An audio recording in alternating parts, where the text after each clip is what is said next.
I'm the Deputy Digital Opinions Editor with the Opinion section at the Washington Post. I'm here today with Dr. Jill Stein of the Green Party. She just came from an editorial board meeting and is now here to discuss with you all a little bit more about her candidacy, and her platforms, and here to take questions. So we hope we have a lot of discussion to get into. So I'll just jump right into it, Dr. Stein. First of all, thank you so much for being here. Great to be here, Karen. And can you tell us why are you uniquely qualified to be president?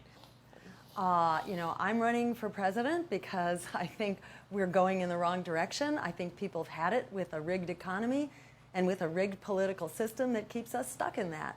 So I'm running as a mother concerned about the younger generation that's been hung out to dry on student debt, which is unpayable, which I think they need a bailout for, on jobs, which we don't have good ones. The good ones have gone overseas, and they're trying to send more overseas with this Trans-Pacific Partnership, which I oppose.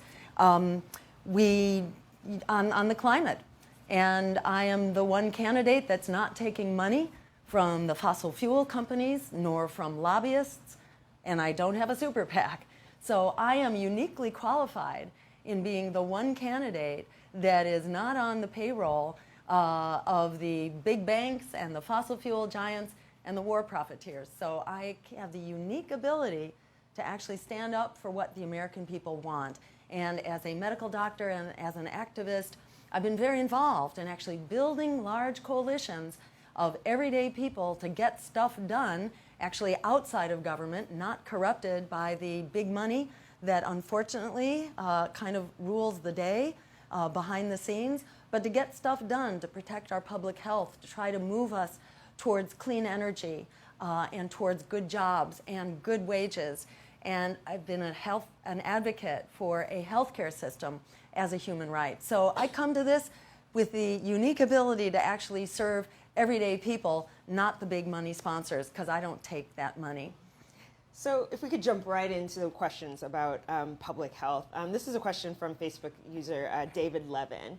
And he wonders, can you clarify for the record your position on the healthful or the harmful effects of vaccines? Yeah, I've gone on the record on this many times. Vaccinations are a critical part of our public health infrastructure, and we badly need them. So I think what I have raised questions about is just influence peddling in the FDA. Right now, there's a lot of distrust for government agencies and for government in general. That's another reason to stop the revolving door, for example, between Monsanto lobbyists who then wind up at heads of major departments in the FDA overseeing regulation of food. We need to have our regulators not compromised by their lobbying positions, by their attachments and their profits to private industry. We need to make sure that we get the big money out and we get the people back in to our institutions of government. Mm-hmm. And so then what is your position on GMOs? Do you believe that all GMOs are harmful and should be banned, or are there any that are useful and could be expanded upon? So actually now it's some 20-some or 30-some countries around the world that have actually banned GMOs from agricultural production. And the reason there, is that when products are genetically engineered, it's usually to be pesticide tolerant, to big high doses of toxic pesticides. And in fact, the main pesticide that's used with GMO agriculture right now was just labeled likely a human cancer-causing chemical.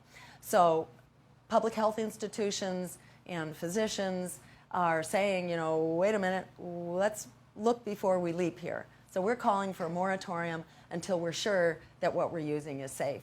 And it's not only for our health, it's also for our ecosystems, for pollinators like bees and so on, because messing with ecosystems can unravel our food supply rather quickly. Mm-hmm. So in this day and age, when we're seeing biodiversity collapse around us, we're in one of the great ages of extinction right now because so many species are dying. We need to be sure that we're safe before we're introducing untested and unproven technologies into our ecosystems. Okay. So we're in a pretty crazy election cycle where there, in a lot of ways, there's a lot of dissatisfaction with the choices in the Democratic Party and the Republican Party. A question from Larry Tyler Dodd, as far as the Green Party as an alternative. She asked, "What have you done in between presidential elections to build the Green Party?" Great. I I have been working tirelessly, both to build the Green Party, but also to build the social movements. So the Green Party is a party that is of, by, and for the people. We don't take corporate money. We don't take lobbyist money. Our job is to help give everyday people a voice and a power base for controlling our lives going forward instead of having them controlled by big corporations and lobbying interests.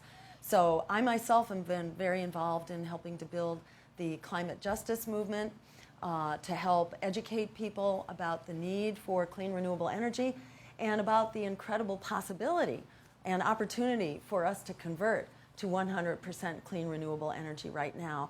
I've also been involved in cleaning up our coal plants, in advocating for health care as a human right, for living wages for workers. For me, there's not a lot of difference between running for office and what I do in my everyday life.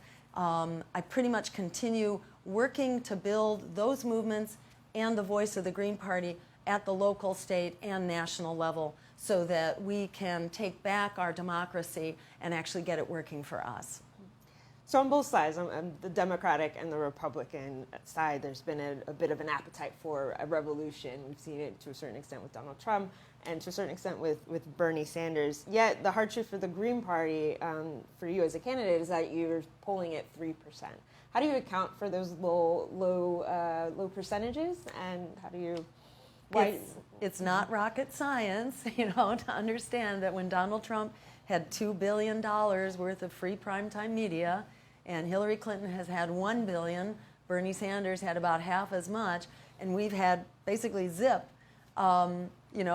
I think there might be a connection between these things here. And for those who would suggest that there's no interest in a campaign that would bail out the students, like we did for the crooks on Wall Street, isn't it about time we bailed out for the victims of Wall Street, a generation of young people locked in debt? I think there's a lot of interest in that. I think there's a lot of interest in a massive emergency jobs program to create the jobs that people need, because the jobs that have come back are lousy, part-time, temporary, low-wage jobs that don't really keep people out of poverty. So we need good jobs, and we also need to stop the climate crisis, which is melting down around us right now between the fires in California and the floods in Louisiana and the heat waves in the Northeast. We got a climate crisis, and we can fix that with a Green New Deal, an emergency program.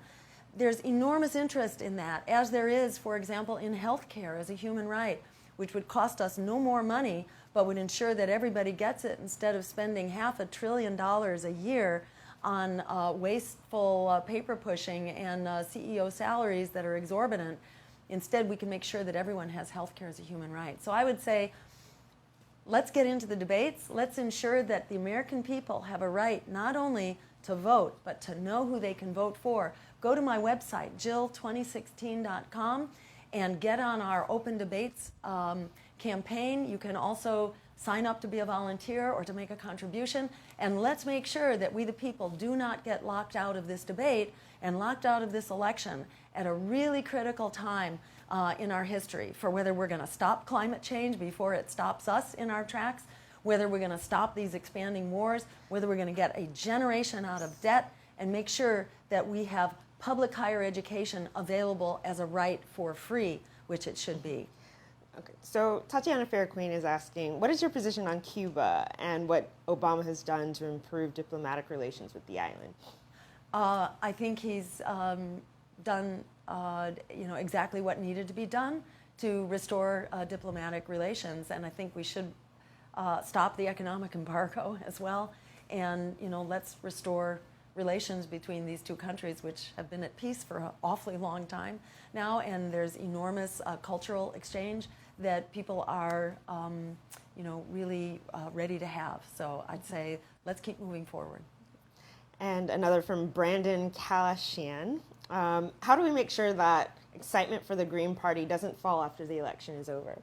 Great. I'd say we're in a political climate right now where the economic and political elite kind of want to keep things the way they are. They don't want change, as we saw what happened to Bernie Sanders' campaign inside the Democratic Party that basically sabotaged it. So I would encourage you, don't rely on big media for this. Get in touch with the Green Party, either the chapter near you or get in touch with my campaign at jill2016.com, because we're not going to waste a minute. We have a job to do. We've got a world to save. In this election, we're not just deciding what kind of a world we're going to have, but whether we're going to have a world going forward. It's going to take a lot of us to turn this around. So get in touch and stay in touch. And we have another question from Jay Mechanica. Do you think the TPP is necessary? And if not, what would you replace it with? No, the TPP is really not very much about reducing tariffs and improving trade. It's about boosting corporate power for these multinational corporations that get to put us on trial. They get to put our laws and our regulations on trial to see if their corporate profits are in any way reduced because we're protecting our health, or because we're protecting workers' rights, or the environment, or because we want green energy. If we compromise the profits of the fossil fuel industry under the TPP, they can sue us for their loss of profits. This is absolutely outrageous what's going on with the TPP. It's really important to stop it and work with us in order to stop it. And instead, we can have fair trade agreements that protect workers, that protect our environment, that protect national sovereignty. So let's work together to make sure that that happens. Do you have a model of any such agreement that you look to that you think that we should be pursuing? Not offhand, but I can tell you, unfortunately, the modern agreements, starting with NAFTA and many of these other world trade agreements, have created this global economic elite, which is making out like bandits, while working people all around the world are really struggling to survive. So it's very important that we work together to turn this around. And so speaking of, we didn't get much to foreign policy, but speaking of agreements, and what is your view on NATO and our role in NATO? Well, my view is that NATO needs to be part of a re-examination of our foreign policy. It's not just NATO, it's really the whole foreign policy, which is not working out so good for us. Look at these wars we've been involved in since 2001, and some of that as U.S. forces and some of that as NATO forces, which unfortunately allow our government to do an end run around our national sovereignty. We get to decide when we go to war. Right now, half of our budget, more than half of our discretionary budget, is being spent on the military. Almost half of your income tax is being spent on the military. So you would cut defense spending? We would create a foreign policy based on international law and human rights. Right now, we've got a foreign policy based on economic and military domination, and this has been catastrophic. We've spent $6 trillion when you include the ongoing health care costs of our wounded soldiers. We've created failed states, mass refugee migrations, and worse terrorist threats. Yes, we need to demilitarize our foreign policy, which enables us to cut these troops that we have all over the world, which are getting us into trouble all over the world and making us bankrupt here at home. We need to ensure that we have true security by having the dollars that we need. It's 54% of our budget that's being spent on the military. Do you know what the next biggest line item is in our budget? Once you go from 54% on the military, you come down to 7% that gets spent on things like housing and on administration and education and things of that sort. So this is absolutely nuts that we basically have a military budget with just a few little footnotes around it. This is not working for America. It's also not working for global peace and international security, because with each turn of the cycle of violence, we haven't stopped terrorism, we've just created a new and more powerful form of terrorism. We call for a weapons embargo, for freezing the funding of those countries that continue to support terrorism, and for stopping the flow of militias across borders to create these international jihadi movements. So we say, you can't both fight terrorism while we and our allies continue to fund it and to arm it and to train it. We've got to stop this. We helped it get started. We've got to shut it down. Great. I think, is that all the time we have? Okay. Okay, great. Well, thank you so much. Thank you. And go to our website, jill2016.com, or to